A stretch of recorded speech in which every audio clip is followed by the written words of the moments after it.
دین اسلام کے بنیادی سوالات ان سے پوچھیں گے۔ غسل کا کیا طریقہ ہے؟ تصوف جو ہوتا ہے نا، وہ دو وجوہات کی وجہ سے کیا جاتا ہے۔ جماعت کھڑی ہو جائے تو پھر ہم اس جماعت میں کیسے شامل ہو سکتے ہیں؟ اچھا، قبلہ پتہ نہ ہو تو نماز کیسے پڑھیں؟ اب مسافر کون ہے اور مسافر کی نماز کیسے ادا ہو؟ دن سے زیادہ کا قیام ہے نا، تو پھر آپ مسافر نہیں آئیں گے۔ اچھا، قضا نماز کیسے ادا کریں؟ قسطوں کا کام کرنا ٹھیک ہے؟ اچھا، قسم توڑنے کا کیا کفارہ ہے؟ سیم کموڈیٹی ہم ایکسچینج نہیں کر سکتے، وہ بھی سود آئے گا۔ بڑا جانور ہے نا، وہ ایک بندہ بھی لا سکتا ہے، دو بندے بھی لا سکتے ہیں، تین بندے بھی لا سکتے ہیں، چار بندے بھی لا سکتے ہیں، پانچ بندے بھی لا سکتے ہیں، چھ بندے بھی لا سکتے ہیں، سات بندے مل کے بھی لا سکتے ہیں۔ سود یہ ہوتا ہے پیسے پہ پیسہ لینا۔ اچھا، زکوٰۃ کن پر فرض ہے اور گاڑی پر بھی زکوٰۃ ہوتی ہے؟ صاحب نصاب ہیں، جب صاحب نصاب ہیں تو آپ کو زکوٰۃ دینی ہوگی۔ پھر ایک مزے کی بات آپ کو بتاؤں، آپ نے کیا روزہ اپنے جان بوجھ کے توڑا، صبح شادی کا وقت داخل ہوگا تب آپ کچھ کھا پی نہیں سکتے۔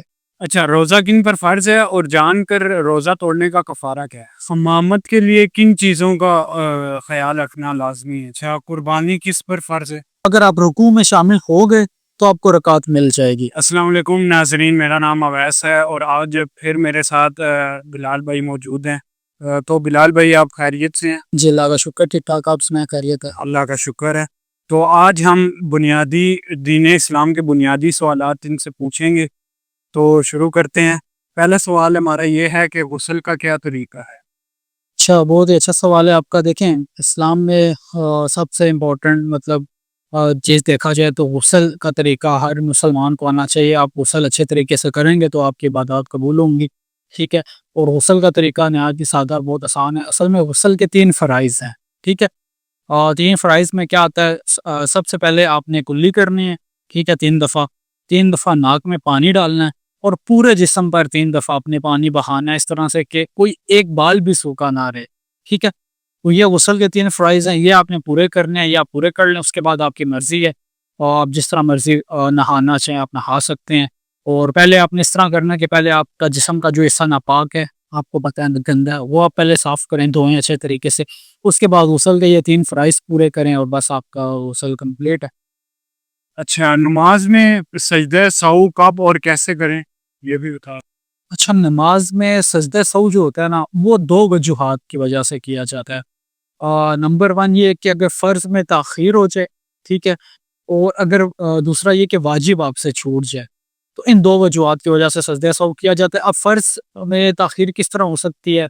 جیسے کہ آپ دوسری رکعت میں تشہد بیٹھے ہیں، تحیات پڑھ رہے ہیں، 4 رکعت کی آپ نماز پڑھ رہے ہیں، آپ نے تحیات پوری پڑھنی تھی، درود شریف نہیں پڑھنا تھا، آپ درود شریف پڑھنے لگ گئے بول کے۔ اب آپ نے قیام میں کھڑا ہونا تھا تو آپ درود شریف پڑھنے لگ گئے ہیں، تو وہ فرض میں تاخیر ہو رہی ہے، تو آپ کو جو ہی خیال آئے گا آپ فوراً کھڑے ہو جائیں گے، ٹھیک ہے۔ اور اسی طرح اگر آپ سے واجب چھوٹ جائے، واجب کیسے چھوٹ گیا؟ جیسے آپ نے دوسری رکعت میں تشہد بیٹھنا تھا، آپ نے نہیں بیٹھے، بھول گئے، دوسری رکعت میں بھی ایک دم کھڑے ہو گئے، ٹھیک ہے۔ تو جب آپ کھڑے ہو گئے تو اب آپ واپس نہیں پلٹ سکتے، واپس بیٹھ نہیں سکتے، کیونکہ بیٹھنا یہ واجب ہے، تشہد پڑھنا دوسری رکعت میں۔ اگر آپ 4 رکعت کی نماز پڑھ رہے ہیں تو واپس کھڑے ہو گئے تو آپ اپنی نماز اسی طرح پوری کریں گے۔ آخری رکعت میں آپ نے یہ کرنا ہے کہ تشہد پوری پڑھنی ہے، جو درود شریف نہیں پڑھنا، تشہد پوری پڑھ کے ایک سلام پھیریں گے رائٹ سائڈ کا، ٹھیک ہے، پھر 2 سجدے کریں گے، 2 سجدے کریں گے آخری رکعت میں، ٹھیک ہے۔ تشہد پوری پڑھی، رائٹ سائڈ پہ ایک سلام پھیرا، 2 سجدے کیے، پھر آپ نے تحیات پوری پڑھ کے درود شریف پڑھ کے 2 سلام پھیر دینے ہیں۔ تو اس طرح آپ کا نماز میں جو سجدہ سہو ہے وہ آپ کا ہو جائے گا، ٹھیک ہے۔ تو یہ 2 وجوہات کی وجہ سے ہوتا ہے جو میں نے آپ کو بتا دیں۔ اچھا، قضا نماز کیسے ادا کریں؟ قضا نماز جو ہوتی ہے اس میں یہ ہوتا ہے کہ آپ نے صرف فرض نماز پڑھنے ہیں، ٹھیک ہے، اور وہ آپ کسی بھی نماز کے ساتھ، آپ کی فجر کی نماز آپ کی رہ گئی ہے، آپ ظہر کے بعد پڑھ لیں، 2 فرض پڑھ لیں، نیت قضا کی کریں، نماز فجر قضا، اور 2 رکعت نماز آپ پڑھ لیں فرض۔ کسی طرح اگر آپ کی ظہر کی مس ہوئی ہے، 4 رکعت نماز آپ عصر کے بعد پڑھ لیں، ٹھیک ہے۔ تو اس طرح آپ کسی بھی ٹائم قضا نماز، زوال کا وقت نہ ہو، آپ کسی بھی ٹائم پڑھ سکتے ہیں، اور پڑھیں گے صرف آپ نے فرض نماز پڑھنی ہے، آپ نے ساتھ نوافل یا سنتیں نہیں پڑھنی، اور واجب اگر آپ کے چھوٹ ہیں عشاء کی تو وہ آپ پڑھ سکتے ہیں، ان کی قضا کر سکتے ہیں۔ اچھا، اگر نماز میں ہماری جماعت کھڑی ہو جائے تو پھر ہم اس جماعت میں کیسے شامل ہو سکتے ہیں؟ اچھا، یہ نماز میں آپ نے شامل کس طرح سے ہونا ہے؟ اگر آپ دیکھیں فجر کی نماز پڑھ رہے ہیں، ٹھیک ہے، اور آپ مسجد میں گئے تو پہلی رکعت جو ہے وہ مطلب ہو چکی، آپ نے دوسری رکعت میں آپ شامل ہوئے، ٹھیک ہے۔ پہلے تو یہ ہے، آپ کو رکعت کب ملے گی؟ اگر آپ رکوع میں شامل ہو گئے تو آپ کو رکعت مل جائے گی۔ اگر رکوع سے امام اٹھ گیا اور اس نے سمیع اللہ لمن حمدہ پڑھ لیا، پھر آپ شامل ہوں گے تو پھر وہ رکعت آپ کو نہیں ملی، آپ کو الگ سے پڑھنی پڑے گی، ٹھیک ہو گیا۔ پہلے یہ چیز کلیئر کر لیں۔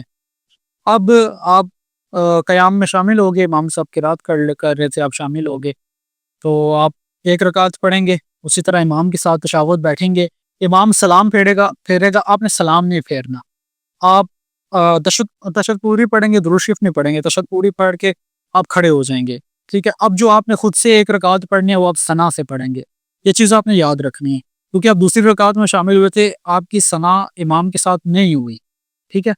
تو آپ نے ثنا سے شروع کرنا ہے، سبحانک اللہم سے، پھر اسی طرح آپ ثنا پڑھیں، اس کے بعد قرات کریں، سورت پڑھیں، اور اسی طرح تشہد بیٹھ کے سلام پھیر لیں تو آپ کی دو۔ اسی طرح اگر آپ 4 رکعت کی نماز پڑھ رہے ہیں، ٹھیک ہے، آپ نے 2 رکعت پڑھی، 2 آپ سے مس ہوگی، ٹھیک ہے، مطلب تیسری رکعت میں آپ شامل ہو گئے، تو آپ نے کیا کرنا ہے؟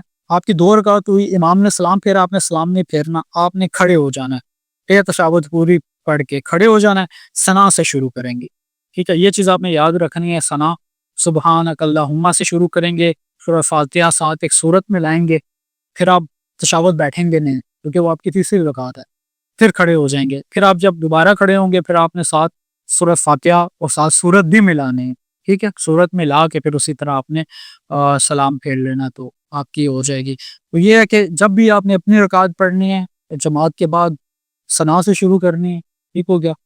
اور دوسرا یہ کہ اگر آپ سے 3 رکعتیں مس ہوئی ہیں تو وہ آپ اسی طرح مطلب ایک رکعت آپ کو امام صاحب کے ساتھ مل گئی، دوسری رکعت آپ خود پڑھیں گے، ثنا سے پڑھیں گے، پھر تشہد بیٹھ جائیں گے کیونکہ آپ کی دوسری رکعت ہے، پھر کھڑے ہوں گے، اب آپ کی تیسری رکعت ہے، لیکن آپ نے سورہ فاتحہ کے ساتھ سورت ملانی ہے، کیونکہ آپ کو پتہ ہے نا فرض میں 2 دفعہ ملاتے ہیں، 2 دفعہ نہیں ملا ہے، تو آپ نے ملانی ہے، جو آپ کی تیسری رکعت بنے گی اس میں آپ نے سورہ فاتحہ بھی پڑھنی ہے، ساتھ سورت بھی پڑھنی ہے، ٹھیک ہے، وہ آپ کی تیسری رکعت ہے۔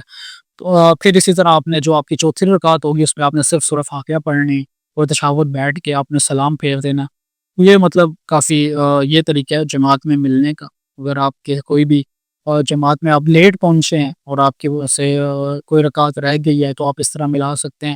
اور ایک چیز جیسے میں نے بتا دی کہ رکعت آپ کو تب ملے گی جب آپ رکوع میں شامل ہو گئے ہیں، سمیع اللہ لمن جب آپ نے امام کے پیچھے پڑھا ہے، رکوع میں شامل ہوں گے تب آپ پڑھ سکتے ہیں، تب آپ کو رکعت مل گئی ہے۔ اگر آپ اس سے بھی لیٹ ہیں تو پھر آپ نے 2 سجدے کیے ہیں تو پھر آپ کو رکعت نہیں ملی، وہ آپ کو لوٹانی پڑے گی۔ اچھا، مسافر کون ہے اور مسافر کی نماز کیسے ادا ہوگی؟ اچھا، مسافر کا جو ہے نا، مسافر کا یہ سین ہے کہ مسافر کی 4 چیزیں ہیں، ٹھیک ہے۔ سب سے پہلے یہ ہے کہ مسافر کے لیے جو اس نے سفر ہونا ہے نا وہ 90 کلومیٹر سے زیادہ ہو، 90 کلومیٹر سے آپ کا سفر زیادہ ہونا چاہیے، تب آپ مسافر ہیں، پہلی شرط۔ دوسری شرط یہ ہے کہ وہ آپ کا اپنا آبائی علاقہ نہیں ہونا چاہیے، آپ کا آبائی گاؤں ہے نا، جیسے ہم لوگ پنڈی سے ہیں تو ہم کہیں جاتے ہیں، کشمیر جاتے ہیں اور کے پی جاتے ہیں، سر ہمارا بھائی علاقہ نہیں ہے وہ، کب ہم مسافر کھلائیں گے، ٹھیک ہے، آپ کا بھائی علاقہ نہیں ہونا چاہیے۔ دوسری شرط یہ ہوگی۔ تیسری شرط یہ ہوگی کہ آپ کا جو قیام ہے نا وہ 15 دن سے کم ہونا چاہیے۔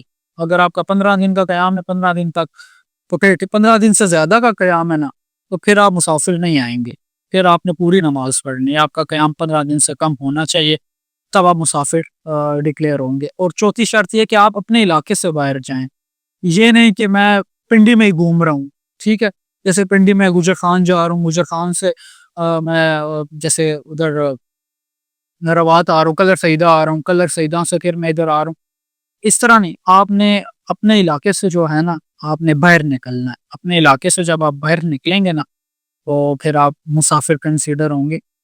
جس طرح میں نے بتایا، پہلے چیز یہ ہے کہ آپ کا سفر 90 کلومیٹر سے زیادہ ہونا چاہیے، آپ کا آبائی علاقہ نہیں ہونا چاہیے، آپ کا سٹے 15 دن سے کم ہونا چاہیے، اور آپ اپنے شہر سے باہر نکلیں گے تو پھر آپ مسافر کہلائیں گے۔ یہ 4 چیزیں ہوگی مسافر کے لیے۔ پھر آپ نے مسافر کی نماز کس طرح اس نے پڑھنی ہے، اس نے قصر نماز پڑھنی ہے، جو مطلب 4 فرض ہیں تو وہ 4 نہیں پڑھے گا، 2 پڑھے گا، اسی طرح تو آپ نے کوئی ساز سنت نہیں پڑھنے، نفل نہیں پڑھنے، بس 2 رکعت نماز آپ نے فرض پڑھنے ہیں نماز کی، تو وہ آپ مسافر کے لائیں گے، اور وہ آپ مطلب اس طرح مسافر کی نماز آپ قصر پڑھیں گے، اور قصر آپ اس طرح پڑھ سکتے ہیں۔ اچھا، امامت کے لیے کن چیزوں کا خیال رکھنا لازمی ہے؟ امام کے لیے دیکھیں، اب امامت جو ہے نا، اگر تو ایک امام جو مسجد میں نماز پڑھا رہا ہے، اس کے لیے زیادہ بہت ساری شرائط ہیں۔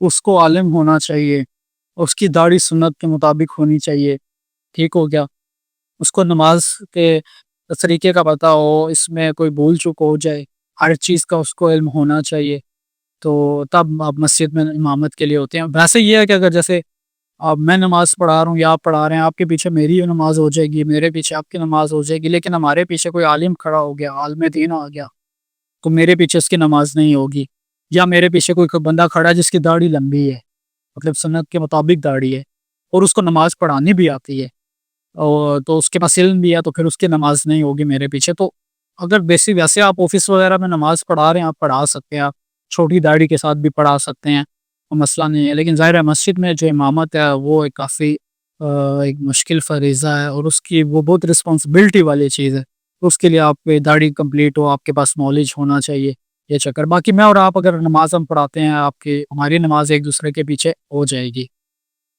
اچھا، روزہ کن پر فرض ہے، اور جان کر روزہ توڑنے کا کفارہ کیا ہے؟ روزہ جو فرض ہوتا ہے نا، وہ ہوتا ہے جب آپ بالغ ہو جاتے ہیں، جب آپ میں وہ ہارمونل چینج ہوتا ہے، فزیکل چینج آپ میں آتا ہے، اس کے بعد آپ پہ روزہ فرض ہے، آپ کو روزہ رکھنا پڑے گا۔ اور روزہ توڑنے کا جو آپ کہہ رہے ہیں کفارہ پوچھ رہے ہیں روزہ توڑنے کا، تو وہ یہ ہے کہ اگر آپ جان بوجھ کے روزہ توڑتے ہیں، 2 مہینے کے لگاتار روزے ہیں، اور وہ بھی آپ صلی اللہ علیہ وآلہ وسلم نے فرمایا کہ 2 مہینے کے لگاتار روزے بھی اس روزے کا جو مطلب لیول ہے اس تک نہیں پہنچ سکتے۔ تو ویسے آپ آپ بیمار ہیں تو آپ روزہ چھوڑ دیں، آپ مسافر ہیں، آپ نے سفر کرنا ہے، آپ روزہ چھوڑ سکتے ہیں، آپ ایک قضا کر لیں۔ پھر ایک مزے کی بات آپ کو بتاؤں، آپ نے کہ روزہ آپ نے جان بوجھ کے توڑا، نارمل کنڈیشن میں آپ نے توڑ دیا، اس کا یہ کفارہ۔ ایک ہے آپ سے ٹوٹ گیا، اور ٹوٹ کیسے گیا؟ وضو کر رہے تھے، پانی آپ کے الگ سے نیچے چلا گیا، آپ کہیں نہانے چلے گئے، کہیں نہر میں آپ نے چھلانگ لگائی، غوطہ لگایا، پانی آپ کے منہ سے اندر چلا گیا، ٹھیک ہو گیا، سمجھ رہے ہیں میری بات؟ جی۔ تو پھر آپ پہ قضا ہے، آپ ایک روزہ لوٹا دیں، ٹھیک ہے۔ ہاں، یہ علماء کہتے ہیں آپ کھا پی نہیں سکتے، ٹھیک ہے، روزے کا آپ احترام کریں گے، لیکن یہ ایک قضا آپ لوٹا دیں، ٹھیک ہو گیا۔ لیکن اگر جان بوجھ کے توڑتے ہیں تو 2 مہینے کے لگاتار روزے ہیں، اور وہ بھی اس لیول تک نہیں پہنچ سکتے۔ پھر کچھ لوگ کہتے ہیں ہم ہدیہ دے دیں، تو ہدیے کا یہ سین ہے، اگر ایک بندے کو ایسی بیماری ہے یا اتنا بزرگ ہے جو کہ کبھی زندگی میں روزہ رکھ ہی نہیں سکتا، ٹھیک ہے، آج کے بعد وہ روزہ رکھ ہی نہیں سکتا، وہ ہدیہ دے سکتا ہے۔ ایک بندہ فٹ ہے، وقتی بیمار ہے، اس کے ساتھ کوئی پرابلم ہے، سفر پہ ہے، تو وقتی وہ روزہ چھوڑ سکتا ہے، بعد میں اس کو روزہ رکھنا پڑے گا، ہدیہ نہیں دے سکتا۔ ہدیہ وہ تب دے گا جب ایک بندے کو ایسی بیماری ہے کہ وہ زندگی بھر روزے اب رکھ ہی نہیں سکتا، تو پھر وہ ہدیہ دے گا۔ اچھا، اذان کے وقت لوگ کھاتے پیتے رہتے ہیں، تو یہ کیا درست ہے؟ دیکھو، اذان کے وقت جو کھاتے پیتے ہیں نا، اصل میں روزے کا جو تعلق ہے نا، وہ صبح صادق سے لے کے غروب آفتاب تک ہے، ٹھیک ہے۔ صبح صادق کا ایک وقت ہوتا ہے جب وہ آسمان پہ سرخی سی چھا جاتی ہے، اور صبح صادق سے لے کے غروب آفتاب تک۔ اب جب صبح صادق کا وقت ہوتا ہے نا، اسی ٹائم فجر کا ٹائم بھی داخل ہو جاتا ہے، ٹھیک ہے، غروب آفتاب ہوتا ہے تو مغرب کا ٹائم داخل ہو جاتا ہے۔ تو روزے کا تعلق اس اوقات سے ہے، صبح صادق سے لے کے غروب آفتاب تک۔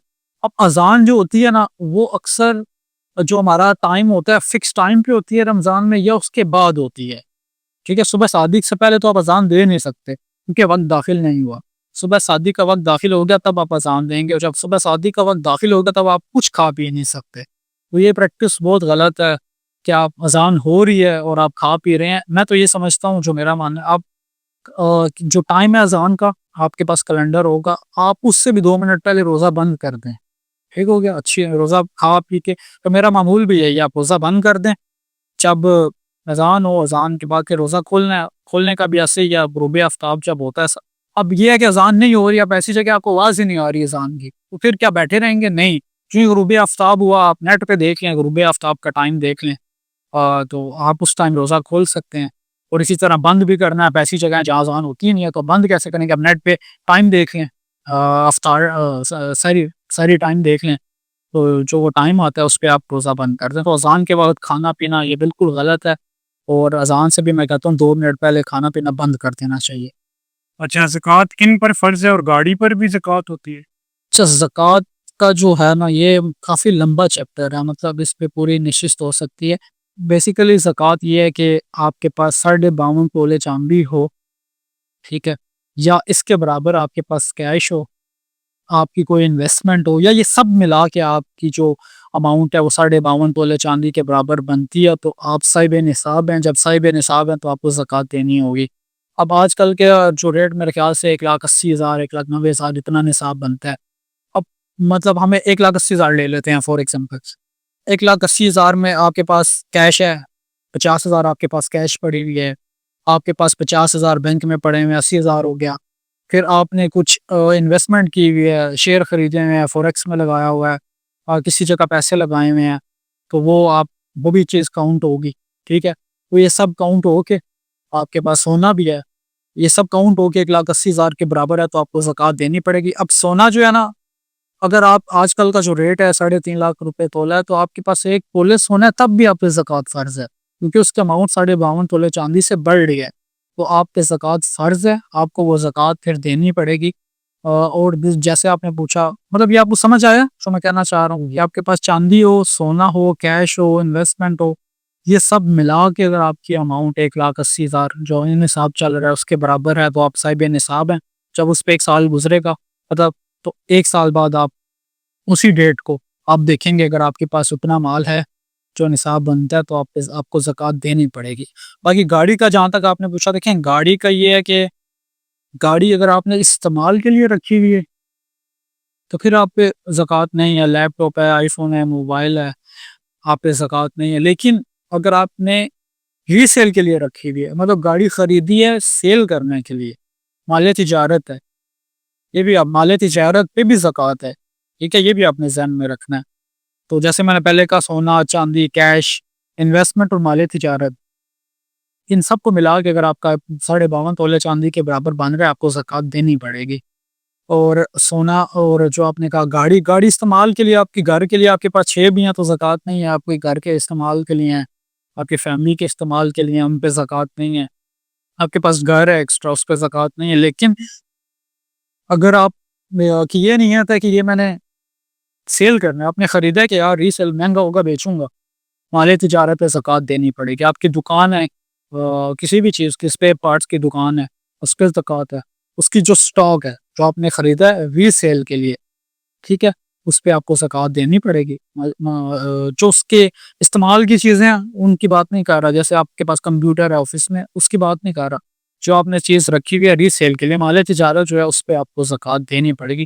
تو یہ ساری چیزیں ملا کے اگر 52.5 تولے چاندی کے برابر آپ کے پاس ہے, تو آپ صاحب نصاب ہیں. آپ کو اگلے سال اسی ڈیٹ پہ اگر آپ کے پاس مال پورا ہوا تو آپ کو زکوٰۃ دینی پڑے گی. اچھا, قربانی کس پر فرض ہے؟ قربانی جو لازم ہے, فرض تو نہیں ہے, واجب کہا جاتا ہے. یہ بھی قربانی اس سے آتی ہے کہ اگر آپ کے پاس نا اتنے پیسے ہیں, عید کے 3 دنوں میں آپ کے پاس اتنے پیسے ہیں کہ آپ ایک حصہ ڈال سکیں یا بکرا خرید سکیں, تو آپ کو پھر قربانی دینی پڑے گی. لیکن وہ مال آپ کا خرچ کا مال نہ ہو. جیسے ایک بندے کی سیلری آئی 1 لاکھ ہو گیا, 2 تاریخ کو سیلری 1 لاکھ روپیہ, 5 تاریخ کو عید ہے. اب وہ پیسے اس کے خرچے کے پیسے, اس نے رینٹ بھی دینا ہے, راشن لانا ہے, بچوں کی فیس دینی ہے, اس میں سے وہ اس پہ قربانی نہیں آئے گی. لیکن ایک آپ کے پاس ایکسٹرا پیسے پڑے ہیں, بینک میں پڑے ہوئے ہیں, آپ ایک حصہ ڈال سکتے ہیں, تو وہ پھر آپ کو قربانی آپ پہ لگے گی, واجب ہے آپ پہ. آپ کے پاس سونا ہے, جتنا بھی سونا ہے آپ کے پاس, ایک رنگ بھی آپ کے پاس ہو تو وہ بھی آپ کو پتہ ہے قربانی ایک حصے کے برابر بن جاتی ہے, تو آپ پہ قربانی پھر لگتی ہے, آپ کو دینی پڑے گی. اس کے لیے یہ ہے کہ آپ کے پاس اتنے پیسے ہوں خرچے سے ہٹ کے, کہ آپ ایک حصہ ڈال سکیں, بکرا خرید سکیں. اتنے پیسے آپ کے پاس ہیں تو آپ نے قربانی دینی ہے, اور قربانی نہ دینے کے بارے میں سخت وعید آئی ہے. اللہ کے رسول نے فرمایا صلی اللہ علیہ وسلم, وہ پھر جو شخص قربانی کی استطاعت رکھتا ہے لیکن قربانی نہیں کرتا, وہ ہماری عیدگاہ کے قریب بھی نہ آئے. اتنی سخت وعید ہے. تو قربانی جو ہے یہ مطلب اس طرح, اگر گھر میں 6 لوگ ہیں, 6 لوگوں کے پاس مال ہے, کو 6 کے 6 پہ قربانی جو ہے وہ لازم ہے. اور ایک چیز میں اور بتاتا چلوں, کہ قربانی مطلب یہ ہے کہ جیسے بڑا جانور ہے نا، وہ ایک بندہ بھی لا سکتا ہے، 2 بندے بھی لا سکتے ہیں، 3 بندے بھی لا سکتے ہیں، 4 بندے بھی لا سکتے ہیں، 5 بندے بھی لا سکتے ہیں، 6 بندے بھی لا سکتے ہیں، 7 بندے مل کے بھی لا سکتے ہیں۔ اب مسئلہ یہ ہے اگر ایک بندہ لاتا ہے نا، تو اس میں سے آپ نے جو 7 قربانیاں آپ نے 7 بندوں کے نام کرنی ہے، ٹھیک ہے؟ یعنی ایک قربانی میرے نام کی، ایک آپ کے نام کی، ایک ابو کے نام کی، ایک امی کے نام کی۔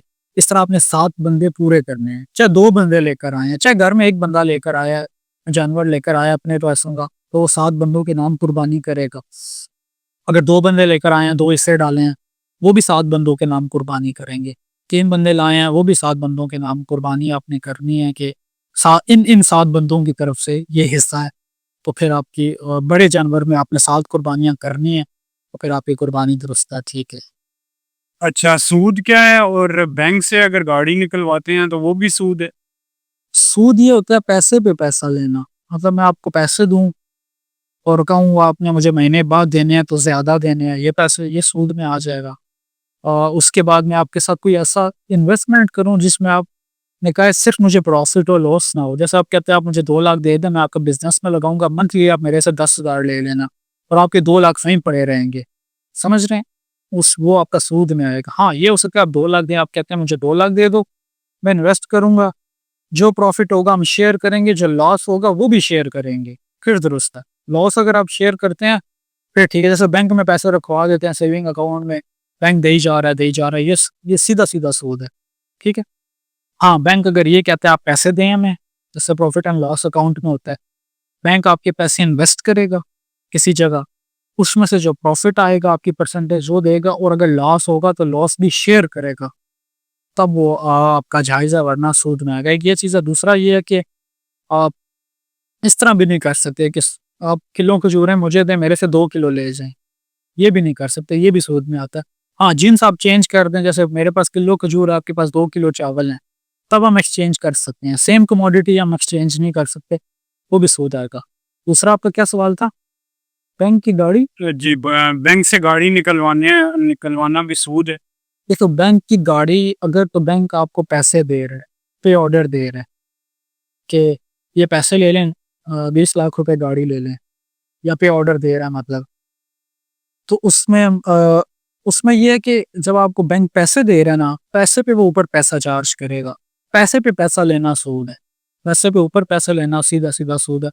تو بینک اگر آپ کو پے آرڈر دے رہا ہے کہ ٹھیک ہے یہ لیں، اور رک جائیں گاڑی لے لیں، تو وہ سود میں آئے گی۔ ہاں، اس طرح ہے کہ اگر بینک آپ کو گاڑی خرید لیتا ہے، میزان بینک نے گاڑی خرید لی، بینک کہتا ہے یہ میری گاڑی ہے، میزان بینک کہتا ہے یہ میری گاڑی ہے، میں آپ کو قسطوں پہ دے رہا ہوں، مہنگی دے رہا ہوں، اوپر پیسے لگا رہے ہیں، پھر جائز ہے۔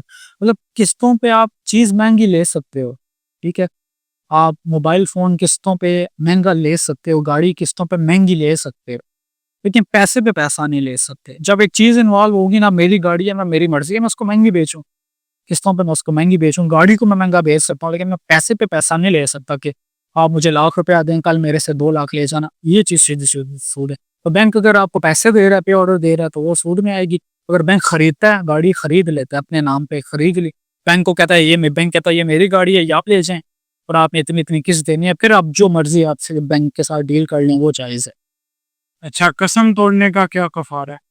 قسم توڑنے کا کفارہ، دیکھیں آج کل کے دور میں غلام تو ہوتے نہیں کہ قسم توڑی تو غلام آزاد کرو، تو آج کل کے دور میں قسم کا کفارہ یہ ہے کہ یا تو آپ 3 لگاتار روزے رکھیں اگر آپ کے پاس پیسے نہیں ہیں، اگر آپ کے پاس پیسے نہیں ہیں 3 روزے، اگر آپ کے پاس پیسے ہیں آپ افورڈ کر سکتے ہیں تو 10 مسکینوں کو 2 ٹائم کا کھانا کھلائیں، ٹھیک ہے، 2 ٹائم کا انہی لوگوں کو جن کو آپ نے ایک ٹائم کھلایا، اس طرح نہیں کر سکتے 20 بندوں کو ایٹ اے ٹائم، نہیں، 2 ٹائم کا کھانا آپ نے دینا ہے، 10 مسکینوں کو دینا ہے، تو آپ کا قسم کا کفارہ ہو جائے گا۔ پھر ایک چیز اور آپ نے یاد رکھنی ہے، قسم آپ کی کفارہ اس کا ہوگا جو آپ آنے والے وقت کے لیے اٹھائیں، کہ میں قسم کھاتا ہوں میں یہ ادھر نہیں جاؤں گا، میں قسم کھاتا ہوں میں یہ کام نہیں کروں گا، میں قسم کھاتا ہوں فیوچر کے لیے اگر آپ اٹھاتے ہیں، تو پھر اگر آپ نے قسم اٹھا لی کہ اللہ کی قسم میں نے یہ کام نہیں کیا اور آپ نے کیا، پھر آپ گناہ گار ہیں، پھر آپ کفارہ نہیں دے سکتے۔ کفارہ آپ فیوچر آنے والے وقت کے لیے آپ نے قسم اٹھائی ہے، وہ آپ کسی وجہ سے جان بوجھ کے توڑ دیتے ہیں یا آپ سے ٹوٹ جاتی ہے، تو آپ کفارہ دیں. 3 لوگوں کو 3 روزے رکھیں لگاتار اگر پیسے نہیں ہیں. اگر پیسے ہیں تو 10 لوگوں کو 2 ٹائم کا کھانا کھلا دیں مسکینوں کو.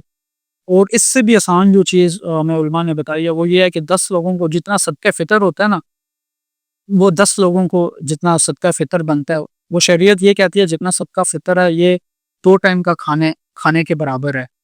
تو آپ 10 لوگوں کو جو صدقہ فطر بنتا ہے 10 مختلف لوگوں کو آپ دے دیں، اپنے پیسے دے دیں، تو 10 لوگوں کو تو آپ کا قسم کا کفارہ ہو جائے گا. اچھا، قسطوں کا کام کرنا ٹھیک ہے؟ ہاں قسطوں پہ دیکھیں، چیز جیسے میں پہلے بتا چکا ہوں، چیز آپ مہنگی بیچ سکتے ہیں قسطوں پہ اور سود میں نہیں آئے گی. جنس چینج ہوگی نا، آپ پیسے کے بدلے چیز لے رہے ہیں، لیکن جب پیسے پہ پیسہ لیں گے نا وہ سود پہ آئے گا. تو قسطیں اگر آپ چیزیں مہنگی سیل کر رہے ہیں، پرچیز کر رہے ہیں، چیز ہے نا، چیز آپ مہنگی لے سکتے ہیں، مطلب قسطوں کا کام آپ کر سکتے ہیں.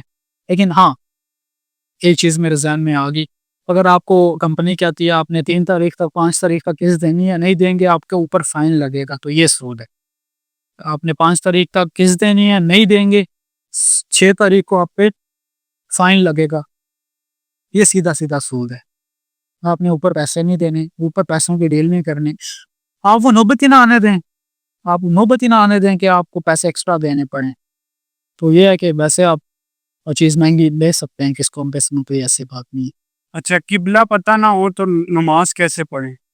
دیکھیں قبلے کا اگر آپ کو نہیں پتا تو پہلے تو یہ آپ کسی نئے شہر میں ہو تو آپ لوگوں سے پوچھیں قبلہ کس طرف ہے. کسی بندس ہوٹل میں آپ لوگوں سے پوچھیں، لوگ آپ کو بتا دیں گے. آپ سورج سے بھی دیکھ سکتے ہیں، سورج کی ڈائریکشن پہ بھی آپ کو اندازہ ہو جائے گا. لیکن مسئلہ کہاں آتا ہے، اگر آپ کسی گراؤنڈ میں کسی پہاڑی علاقے میں رات کا ٹائم ہے، آپ کو بالکل نہیں پتا کہ قبلہ کس طرف ہے، ٹھیک ہے، مطلب کوئی پاسبلٹی ہی نہیں ہے. ایک تو آپ اکیلے ہیں، دوسرا آپ ایسی جگہ پہ ہیں رات کا ٹائم ہے، اور یا صبح بالکل سورج اپنے ٹاپ پہ، آپ کو نہیں آئیڈیا ہو رہا قبلہ کس طرف ہے، اور آپ اپنی طرف سے فل ٹریک کر چکے ہیں، نیٹ سے دیکھ چکے ہیں، جو آپ کے پاس اویلیبل سورسز تھے وہ کر چکے ہیں، نہیں آپ کو پتہ چل رہا، یا آپ کے پاس کچھ بھی نہیں، آپ اکیلے ہیں، تو آپ کو بالکل آئیڈیا نہیں. پھر آپ اپنے طرف سے آپ اندازہ لگا لیں، ایک سائڈ تعین کر لیں کہ میرے خیال سے قبلہ اس طرف ہے. میرے خیال سے شریعت نے اس چیز کی اجازت دی ہے، آپ اپنی طرف سے ڈیسائیڈ کر لیں میرے اندازے کے مطابق قبلہ اس طرف ہے، آپ اس طرف منہ کر کے نماز پڑھ لیں. قبلہ اس طرف نہ بھی ہو آپ کی نماز ہو جائے گی.